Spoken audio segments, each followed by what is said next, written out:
Corona মহামারীর দ্বিতীয় wave চলছে, সাথে সাথে চলছে লকডাউন।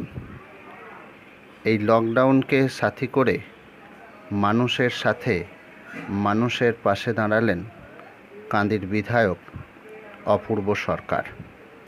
শনিবার কান্দি শহরের ক্ষৌরকারদের বিলি করলেন চাল, ডাল, আলু, সর্ষের তেল সহ নানা সামগ্রী। আশীর্বাদও পেলেন দুহাত ভরে।